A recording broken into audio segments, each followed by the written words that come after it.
নমস্কার। আজ আপনাদের যে বিষয়টি বলবো সেটা হচ্ছে লাংসের ওয়ার্ম আপ করা। এখন ভাবছেন এটা আবার কি বিষয়? ঠিকই শুনছেন, লাংসের ওয়ার্ম আপ।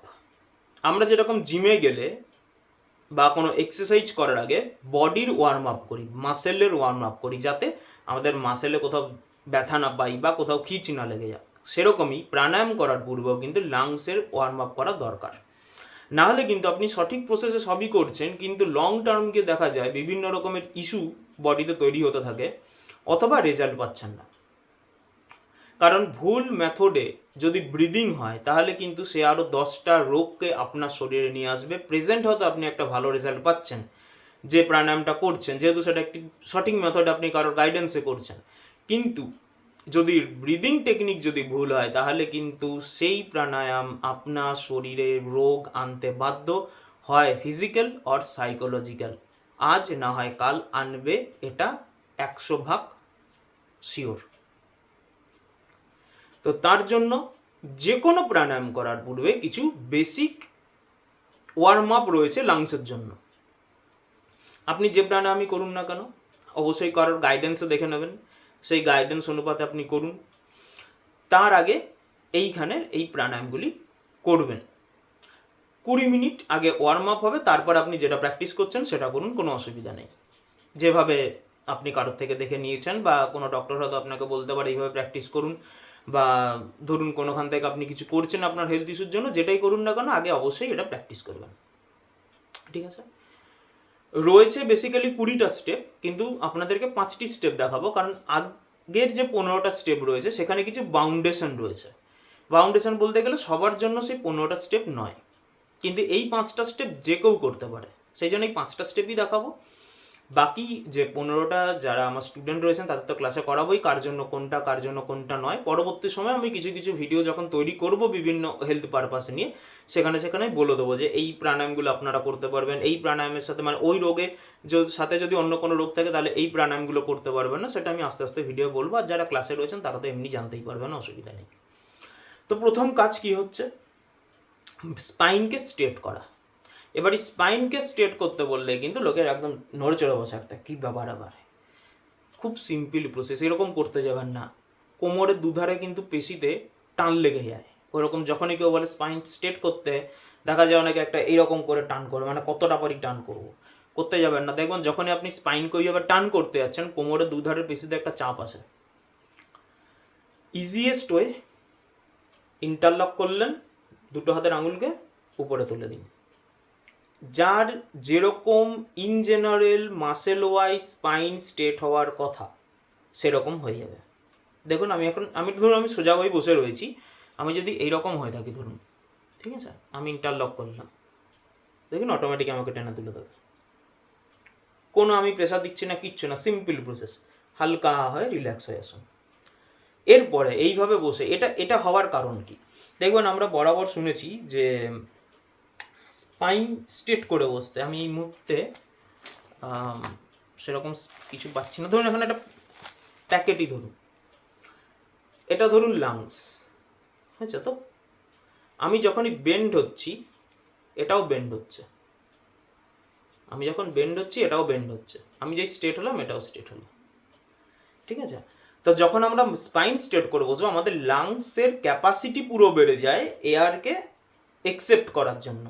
কিন্তু আমি যে ঝুঁকে গেলাম, এখানটায় কিন্তু আমাদের ডায়াফ্রাম, যে এইখানটায় থাকে ডায়াফ্রাম আমাদের, ঠিক আছে, এই ডায়াফ্রামে কিন্তু চাপ পড়ে কিন্তু উপরটা আটকে গেল, এই জায়গাটা আটকে গেল এখানটায়।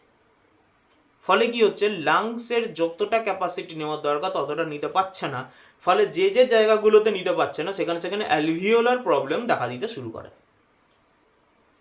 বা অন্য কোনো সমস্যা যদি কারোর থেকে থাকে, জেনেটিক্যাল যদি কিছু থেকে থাকে, বা তার লাংসের যদি আগের প্রিভিয়াস যদি কোনো ইস্যু হয়ে থাকে, সেগুলো কিন্তু রিকারেন্ট হওয়ার বা সেখান থেকে একটা প্রবলেম তৈরি করার জায়গা তৈরি হয়ে যায়। সেই জন্য স্পাইন সবসময় স্ট্রেট করে বসা হয়। যদি সবসময় যদি করতে নাও পারেন, অন্তত চেষ্টা করবেন এক্সারসাইজের সময়। আর যদি কমপ্লিটলি আপনি রিলিফ পেতে চান আপনার প্রবলেম থেকে, তাহলে কিন্তু অলওয়েজ স্পাইনকে স্ট্রেট করে বসার প্র্যাকটিস করুন। যখনই মনে হচ্ছে একটু ডাউট লাগছে আপনি স্ট্রেট হয়ে বসে আছেন কি নেই, ইন্টারলক, হাত দুটোকে গড়ে তুলে দিন, সিম্পল। ঠিক আছে? যদি আপনি স্ট্রেট থাকেন তাহলে দেখবেন কোথাও টান আসছে না, যদি একটু ঝুঁকে থাকেন, যে ইন্টারলক করলেন অটোমেটিক স্ট্রেট হয়ে গেল। ঠিক আছে, এটা গেল ফার্স্ট। সেকেন্ড স্টেপ হচ্ছে যখনই কেউ মনে করে আমি এক্সারসাইজ করবো, আমাদের একটা নর্মাল সাইকোলজি ফিনোমেনা মাসেল স্টিফ হয়ে যায়, এটা নর্মাল, কারণ আমরা কনসাস হয়ে যাই অত্যধিক সেই বিষয়টাকে নিয়ে, তার জন্য এটা আমাদের কি হয় মাসেল স্টিফ, তার জন্য তাকে ছাড়াতে হবে। তাহলে ফার্স্ট হচ্ছে স্পাইন স্ট্রেট, সেকেন্ড হচ্ছে বডিকে রিল্যাক্স করা। কি করব, লেফট হ্যান্ড এরকম করবো, রাইট হ্যান্ডের কাফ তৈরি করবো এইভাবে দিয়ে নিচে,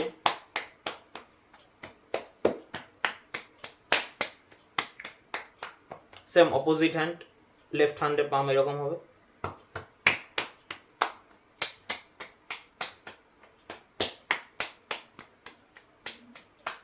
হয়ে গেল। ফুল বডি কাপ এরকম থাকবে, কিন্তু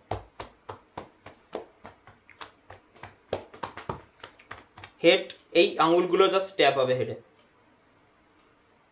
পেছনে, ঘাড়ে,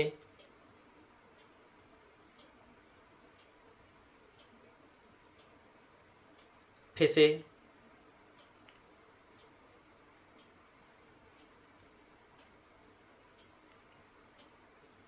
গলায়, হয়ে গেল। হাত দুটোকে ঝাড়ুন এরকম করে জোরে, ডিপ ব্রিদিং নিন, হোল্ড করুন, 1 2 3, এক্সেল নাক দিয়ে, আবার শ্বাস নিন নাক দিয়ে, ইনহেল 1 2 3, এক্সেল নাক দিয়ে শ্বাস ছাড়ুন, 1 2 3, আস্তে আস্তে চোখ খুলুন, দেখুন একটা রিল্যাক্স ফিল আসবে, ঠিক আছে, হাতগুলো একটা রিল্যাক্স হলো। এরপরে নেক্সট কাজ, তাহলে ফার্স্ট স্পাইন স্ট্রেট, সেকেন্ড পুরো বডির এইগুলোকে মাসেলগুলোকে রিল্যাক্স করে নেওয়া হলো। এবার আসছি থার্ড স্টেপ, ডান হাত পেটে রাখুন, শ্বাস টানবেন যখন, এই শ্বাস যখন টানছেন তখন ফিল করবেন জাস্ট আপনার পেটটা বাইরের দিকে বেরোচ্ছে, আর যখন ছাড়বেন পেটটা ভেতর দিকে ঢুকবে, খুব জোরে নেয়, নর্মাল ব্রিদিং, কোনো জোরে নেবেন না, ডিপ ব্রেথটা নিচ্ছেন, আমরা কি যখন ডিপ ব্রেথ নিই তখন লাংসে নিই, এই যে নিচ্ছি, কিন্তু এখানে যে শ্বাসটা টানবো সেটা পেটের দিকে টানবো, দেখুন এই নিচ্ছি, দেখুন আমার পেট ফুলছে, বুক ফোলেনি কিন্তু পেট ফুলেছে, আবার যখন ছাড়ছি দেখুন, আবার টানছি, আবার ছাড়ছি, দেখছেন বুকে কিন্তু হলো না। ঠিক ডান হাতটা পেটে দিন, মনকে পেটের উপর কেন্দ্রীভূত করুন এবং শ্বাসটার প্রতি খেয়াল রাখুন, আর একটা হাতকে পাশের দিকে নর্মাল রাখুন অথবা জ্ঞান মুদ্রায় রাখতে পারেন, ঠিক আছে, দিয়ে শ্বাস টানুন, পেটের উপরে পেটেই যাবে শ্বাসটা, পেটটা বাইরে আসবে, ঠিক আছে, টানুন, ডিপ ব্রিদিং, ইনহেল 1 2 3, এক্সেল 1 2 3, আবার শ্বাস টানুন,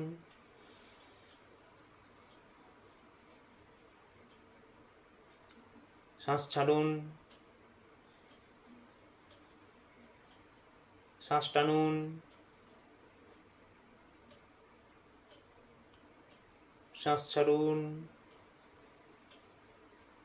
ফুল প্রসেসটাকে ফিল করবেন, যখন শ্বাস টানছেন তখন পেটটা সামনের দিকে আসছে, যখন শ্বাস ছাড়ছেন পেটটা ভেতর দিকে যাচ্ছে, রিল্যাক্সভাবে, কোনো জোর জবরদস্তি নয়, সিম্পলভাবে একটু কনসেন্ট্রেট করে দেখবেন, চোখ বন্ধ করে ফিল করে করবেন, দেখবেন হবে। এটা গেল ফার্স্ট।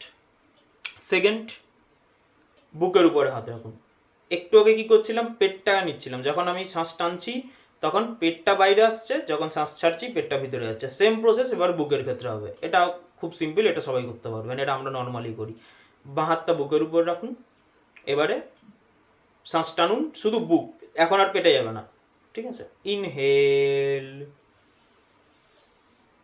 1 2 3, এক্সেল 1 2 3, এবার চোখ বন্ধ করে ফিল করুন, দিয়ে টানুন,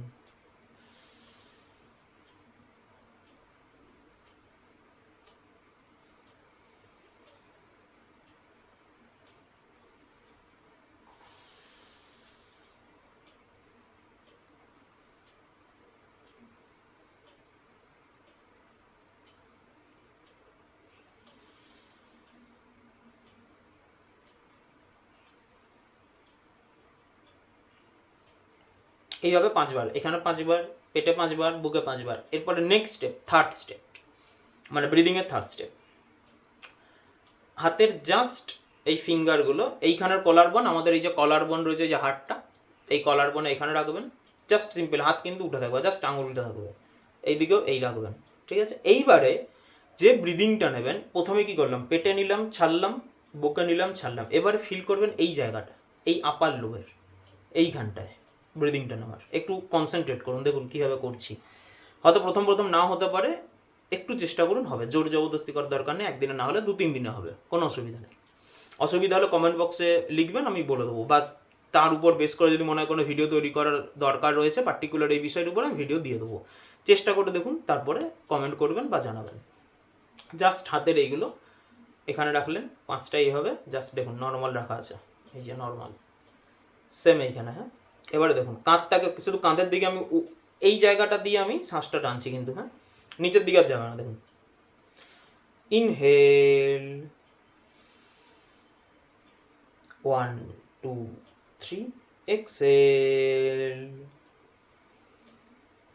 1 2 3, নর্মাল হয়ে গেল। দেখুন আবার টানছি, দেখুন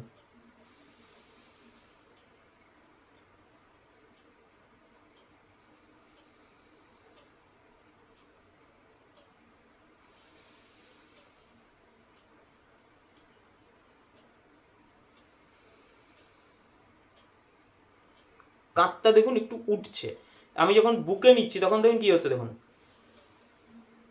শুধু এইটা ফুলছে, কিন্তু এটা কিন্তু উঠছে না। দেখুন না, ভালো করে দেখুন,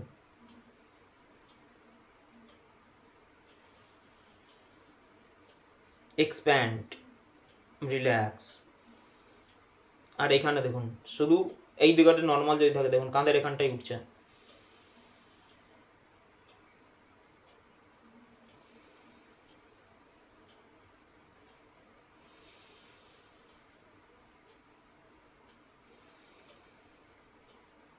বুঝতে পারলেন? অর্থাৎ আমি এই লোবটার উপরে প্রেসার দিচ্ছি। প্রথমে পেটে দিলাম, নেক্সট বুকে, থার্ড হচ্ছে এই লোবের এইখানে। হয়ে গেল 3টা স্টেপ। ঠিক আছে, 1 2 3। এবার 4 নম্বর স্টেপ। 4 নম্বর স্টেপে পুরোটা একসাথে হবে এই 3টা স্টেপের। কীরকম, ডান হাত পেটে দিলেন, বাঁ হাত বুকে দিলেন। এবার যখন শ্বাসটা টানবেন তখন প্রথমে কিছুটা অংশ পেটে ফুলবে, কিছুটা অংশ বুকে ফুলবে, কিছুটা অংশ শোল্ডারের এখানে ফুলবে। ওকে, একবার খেয়াল করে দেখে নিন কীভাবে করছি। দেখুন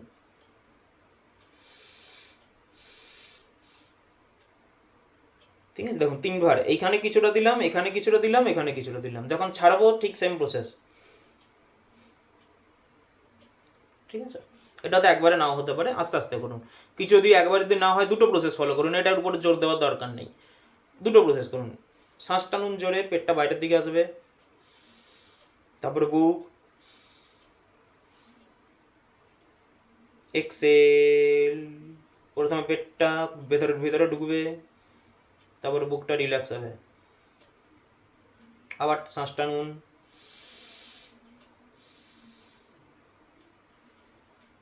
শ্বাস ছাড়ুন। ঠিক আছে,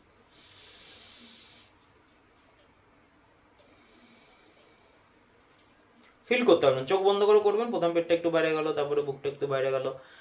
জোরে চাপ দেবেন না, বারবার বলছি জোরে চাপ দেবেন না। একদিন না হলে 2 দিন, 3 দিন, 4 দিন, 5 দিন করতে করতে একদিন আসবে, অসুবিধা নেই। যদি কোনো অসুবিধা হয় লাস্টের এই 2টো স্টেপ করতে, কমেন্ট বক্সে জানাবেন, এর উপর পার্টিকুলার আমি কোনো ভিডিও তৈরি করে দেবো। আগে 4-5 দিন প্র্যাকটিস করুন নিজে, তারপরে জানাবেন যে হ্যাঁ আমি 5-6 দিন প্র্যাকটিস করছি কিন্তু আমার এই প্রবলেমগুলো হচ্ছে। ঠিক আছে, কারণ এটা একদিনে অনেকে নাও হতে পারে, কোনো অসুবিধা নেই। হয়ে গেল। এরপরে লাস্ট ফিফথে কী করবেন, স্পাইন তো স্ট্রেট রয়েছে, আপনি ডিপ ব্রিদিং নেবেন। এবারে মুখ দিয়ে ছাড়বেন। মুখ দিয়ে কেমন করে ছাড়বেন,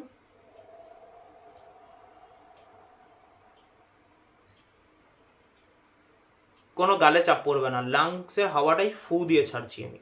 ঠিক আছে, জোরে শ্বাস নিচ্ছি,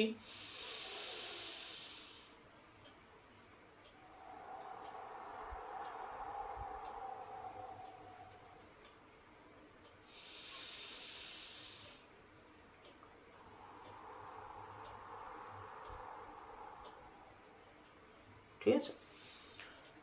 ইনহেল 3 সেকেন্ড, এক্সেল 3 সেকেন্ড, এখানে হোল্ডের কোনো ব্যাপার নেই। ওকে, এই 5টা এক্সারসাইজ বা ওয়ার্ম আপ, লাংসের ওয়ার্ম আপ যে কোনো প্রাণায়ামের আগে 20 মিনিট করবেন মিনিমাম, ঠিক আছে? বা 25 মিনিট, প্রত্যেকটা 5 মিনিট করে হলে 25 মিনিট, আর না হলেও 20 মিনিট মিনিমাম করবেন। তারপরে আপনি যে প্রাণায়াম প্র্যাকটিস করুন না করুন, কোনো অসুবিধা নেই। তখন দেখবেন যে প্রাণায়ামটা করছেন তার রেজাল্ট আরও বেটার পাচ্ছেন এবং তার কোনো লং টার্ম সাইড এফেক্ট ব্রিদিংয়ের দিক থেকে হবে না। এবার যদি আপনি প্রাণায়ামের দিকে যদি ভুল করেন, সেটা প্রাণায়ামের সাইড এফেক্ট হতে পারে, কিন্তু ব্রিদিংয়ের দিক থেকে আপনার লাংসের দিক থেকে প্রবলেম হবে না। এবং লাংসের যদি ভুল ব্রিদিং হয়ে যায়, তার থেকে কী কী ইস্যু আসতে পারে, সেগুলো নিয়ে পরবর্তীকালে ভিডিও বানাবো। চ্যানেলটা সাবস্ক্রাইব করে রাখুন, ফলো করে রাখুন, এই ভিডিওগুলো আপনারা আস্তে আস্তে জানতে পারবেন। আর যদি কোনো বিষয় থাকে কমেন্টে জানাবেন। একটু টাফ দুটো পার্ট রয়েছে, সেইখান জন্যই বললাম আগে 4-5 দিন নিজেরা প্র্যাকটিস করে নিয়ে তারপরে জানাবেন। নমস্কার, ভালো থাকবেন।